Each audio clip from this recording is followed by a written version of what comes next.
All right, so some of you guys are asking me about the Dwarf Tamarillo. Do I still grow it? Or how do I, am I still getting fruit from it? What's the deal with it? Well, I grew it outside this year, and probably not the best place to actually put this thing. I planted it over here, and it really bushed out. Now, this isn't one plant. If this was one plant, this plant would probably be about 20 feet tall, but this is a multitude of plants. There's probably about a dozen plants. What happened was one of the fruits fell on I think a bag of soil, and they sprouted and they started growing. So I just brought the bag in for the winter. I figured I had all these plants, I'll separate it in spring. Well, it got too root bound for me to separate, so I didn't bother separating it. I just took that half a bag of soil, I took the bag off it, and then I planted it here after winter, in the springtime. I planted it here, and this is what we got. So it's still going like you wouldn't believe. It's just about the end of August now, so we pretty much got we should pretty much have the full month of September, and I think this might be a warm fall, so we might be able to squeeze October out of this. So that means I'm going to get quite a few fruits off of this thing. And as you can see, it's just really starting to come in now. You can see that they're all starting to come in there. You got clusters here. You're going to see clusters like this come out by the S-ton, if you know what that means. And they're really all over the plant. This whole plant is literally covered with these clusters. So I'm going to get quite a few of them. In fact, I see one right there. Maybe we'll do a quick taste test for you. And they have been some of the lower ones, like down here, and some of the ones that were coming out early in the season. They've been coming out, and I've just been picking them off and eating them whenever I see them, because they're so delicious that you really got to eat them when you see them. Because if you don't pick them off when you see them orange like that, within about a day or so, they're gone. Either the birds are going to get them, or they're going to fall on the ground, and then you're going to have a problem, because the seeds will winter over, and they'll stay in the ground. And then when spring comes, you'll have hundreds of these plants sprouting up all around you. Yeah, that's kind of good, but you're not going to get fruit the first year. You got to winter this plant over in order for it to fruit. So if you plant it now, like if you plant it in midsummer, by midsummer next year, you're going to get something like this. Okay? Just to give you an idea, you'll get a massive amount of these things. And once all these fruits start coming into ripen, you're going to be eating these things all day long, and they're good. They're very, very good. I'll do a taste test on that one over there. But I just wanted to give you an idea. Maybe we'll go move back here a little bit. You see the leaves? You will get a lot of yellowing leaves. That's nothing. This plant does that. It sheds a lot of its leaves.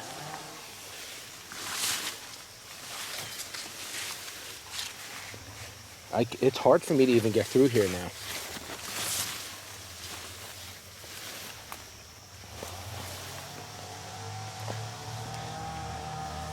Tomato plants are falling. Wow, we just got a major rain, and so everything's kind of toppling over now. I got to get back here and kind of straighten things up. Just kind of show it to you from here. You can see now the top of that cage is about 15 feet high, and so this is just about to the top of the cage. So I'm assuming maybe by the end of September, these plants will probably be as high as that. Again, had I just planted a single plant and grew it up in the middle, it would have grown like a sumac tree. It would have pretty much grown like that, but it would have grown like 20 feet tall. And the problem with that is, if you let it grow 20 feet tall, good luck trying to get the fruits off of that thing, because you're gonna have to get a tall ladder to get up there. So I'm kind of glad that they're all short here, so I could just pull them down and eat them. And a lot of them, you can see like down here, they're all at waist level and stuff like that, so I can pick them pretty easily. But yeah, this thing's getting loaded. It's not totally loaded yet, but it will be.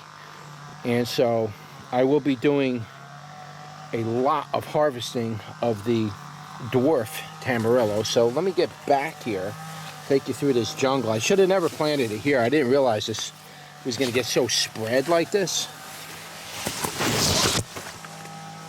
But sometimes you do what you got to do. It was a rush thing, and I put it there mainly because there was no row here. I usually leave one spot here for me to grow some other things instead of tomatoes or peppers or whatnot. And so I planted this here. It was just stupid. I shouldn't have done that. But here it is. And so let's pick one. We'll turn you around and give that a taste test. Here you go. Look at that. Let me turn you around and we'll give that a taste test. All right, so here we are. I guess we'll go in the greenhouse.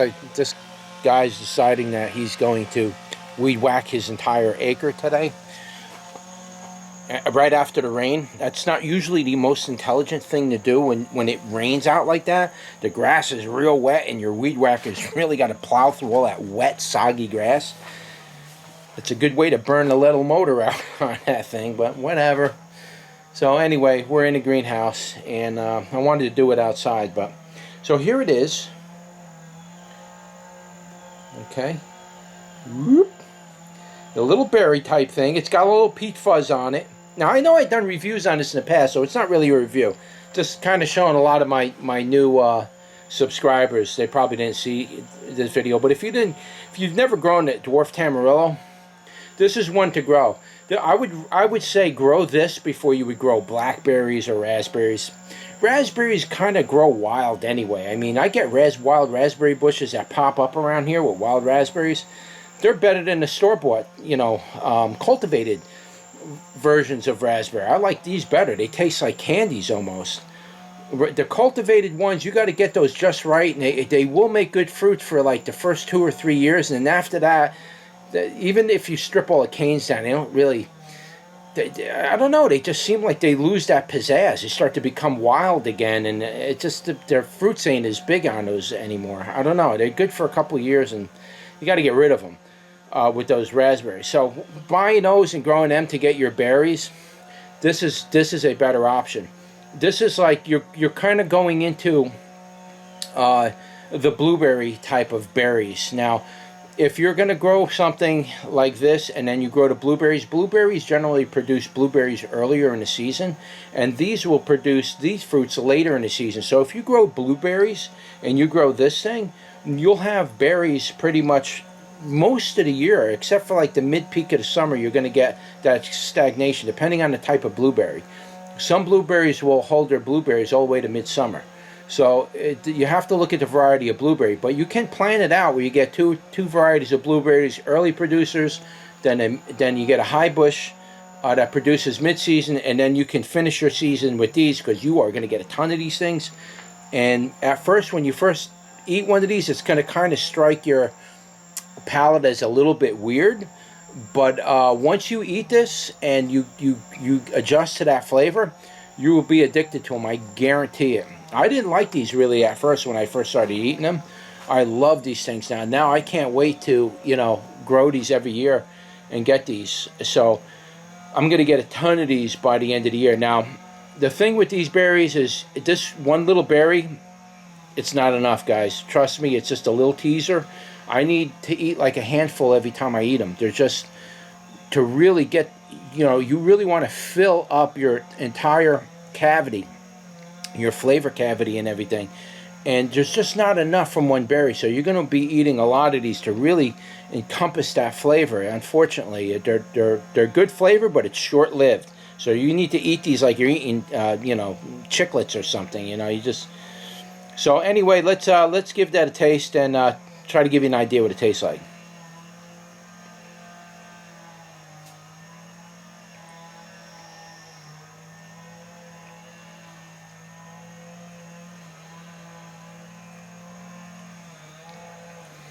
It's a very strange flavor.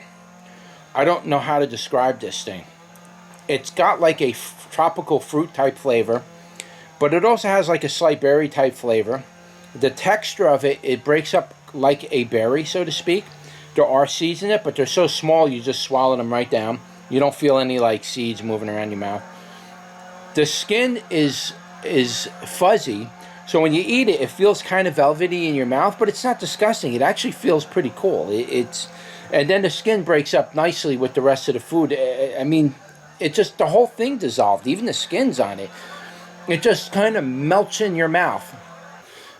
So eating one of them is not really going to be enough. You're going to want to be eating these by the handful. Though it is nice to eat one once in a while just to give you that like, wow, I can't wait, I'd like to make a wine with these, actually, to be honest with you. I bet you these make a really good wine. Man, what a busy day it is around here. This guy's weed whacking. I got the geese are going in this lady's yard back here.